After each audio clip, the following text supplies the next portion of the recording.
periodically we would run into people who knew my grandmother when they were in high school, and they all told us that they were afraid of her when they were growing up, but that she had an impact on their lives, because as children they didn't appreciate it too much, especially when she was doing the role of the truant officer. They didn't like that because she was making them go to school, and I'm sure a lot of the people who were arrested when those raids were going on, they didn't like that either. But as adults, they all changed, and they were very grateful to the influence that she had on their lives. Some of them said that by her doing her job the way that she did, she turned their lives around. I had the privilege of living with Mama Horne for 2 years and got a glimpse of how Mama Horne represents. And amazing woman, full of love, but if you needed to be put in check, she had no qualms doing it. My grandmother, Mary Horne, was the first black policewoman in Oklahoma.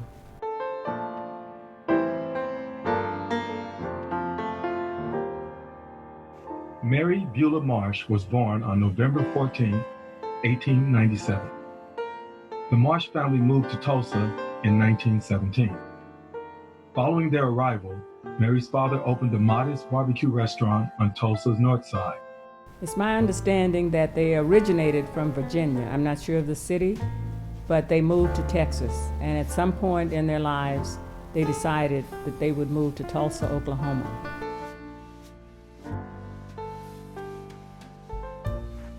In 1921, during the Tulsa Race Massacre, along with all the houses in the neighborhood, the restaurant was burned to the ground. This was a black woman who in her early 20s went through the Tulsa Race Riot, and the Tulsa Race Riot wasn't a one-time phenomenon across the country. That was dropping in Rosewood, it was dropping all over the country at that time. As a matter of fact, historian James Lowen, author of Lies My Teacher Told Me, calls the period of 1897 to 1919 the nadir of race relations in America, the height of race relations.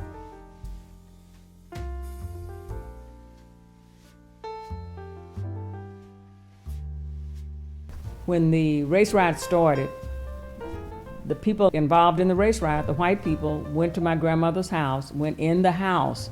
Nobody was there but my grandmother and her 2 children, and the people just took the house over. They went all over the house, taking out whatever it was that they were interested in having. And fortunately for us, they did not do any injury to my mother, my aunt, or my grandmother. At that particular time, my grandmother had 2 children. She ultimately got married again. That marriage didn't last too long because the man was abusive. She belonged to the Methodist church at that time, and she decided to go and talk to the minister about her marriage. And when she went there, the minister told her that as a wife, she needed to accept whatever was going on in the home. So my grandmother, being my grandmother, she immediately left that church and she became Catholic, a religion that we followed all through our lives. She worked in the home of white people, washing their clothes, cleaning their homes, and she told me when I was a little girl that when she worked there, she would be down in the basement, standing in water sometime, washing their clothes on rub boards, and she prayed all the time that God would take her out of those basements. In the meantime, she was a very devout Catholic, and she was very close to the man who happened to be the priest at that time, Father Bradley. Father Bradley was a very wealthy man, was very well connected to the people in power in Tulsa. And at one point, they were looking for a female police person. And they had the names of some white women who they were looking at. Father Bradley knew that they were going to hire someone, and he suggested that they look at my grandmother. He told the woman who was in charge, who would be making the decision, that he thought she would do well because my grandmother had what at the time was considered a high school education. She had only gone to the 8th grade. The other women had some forms of college, and he told the woman who was in charge, who would be making the decision of who would be hired, that if she hired the women with the degrees, they would come on the job telling her what she needed to do. They would not be readily interested in following her orders, but that if she hired my grandmother would come in and do everything that the woman wanted her to do. and it turned out that the woman decided to pick my grandmother. In 1939, at the age of 42, Mary, competing with many other women, took a 3-day exam for the Tulsa Police Department. On the 3rd day, Mary, in spite of her race, was told she had been selected.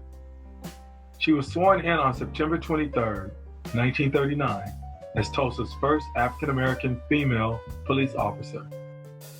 She was paid $150 per month. When she first started, she was a juvenile officer, and then as time went on, they had her working with the men when they would go on raids for these nightclubs and things that they had. As not only a Tulsa policewoman, but also an active member of Tulsa's Vice Squad, Mary led detectives on raids of whiskey dens, where underage girls mingled illegally with older men.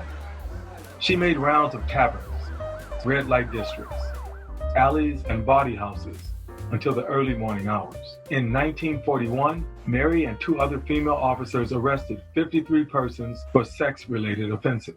Then she started bringing children home sometime when they didn't have parents or when the parents had been arrested. Her reform projects included young girls who tried to use prostitution as a ticket out of poverty. Later, she helped to establish a residence for them in a clubhouse furnished by the Federal Colored Women's Club. Mary worked 8 hours a day, 6 days a week, while attending law school at night. Some of Mary's friends discouraged her, saying at age 42, she was too old to be a police officer. Mary disagreed with their opinions, saying, "With a clean heart and right mind, I knew I could make it on my own." Mary was often referred to as a crack shot. The first time she went to the police target range to practice, Mary fired bullseyes the first dozen shots. Mary was quoted in an article in the Tulsa Tribune as saying, "I hadn't shot a gun once in my life, but I wasn't afraid to try." In May 1958, a citizens group awarded Mary Officer of the Year for her work in a rape case involving a 6-year-old girl as the victim. She interviewed dozens of people before one told her a 21-year-old man was seen playing with the child while the girl's mother was away. Mary questioned the suspect and obtained a confession. The citation for the award stated, "The hours of painstaking questioning of the victim, plus the skillful interrogation of the 21-year-old suspect were considered outstanding police work." After 12 years of regular police work, Mary was assigned to work specifically with juvenile delinquents and the courts. On one occasion, when a young black boy was brought to the Juvenile Bureau because he had been out of school for 5 weeks, she discovered it was because the boy only had rags to wear. Mary contacted the Tulsa YMCA and arranged for them to purchase the child a complete outfit of clothes. Overjoyed, the boy returned to school. Mary retired in 1962 after 23 years with the Tulsa Police Department. Police and Fire Commissioner Benny Guerin praised Mary, stating, "She has been a dedicated and devoted policewoman and mother, and remains as warm and kind a person as the day I first met her." Chief of Police Jack Purdy issued the following statement to the press: "I hate to see her leave. We have become very dependent on her work with the young, and she has been a generous person." Mac Polk, who served with her, commented, "She was one of the best. They don't come any better."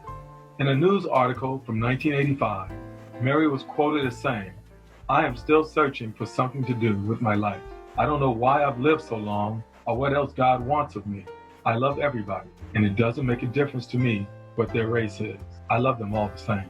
Mary V. Horne passed away on April 11, 1987, at the age of 89.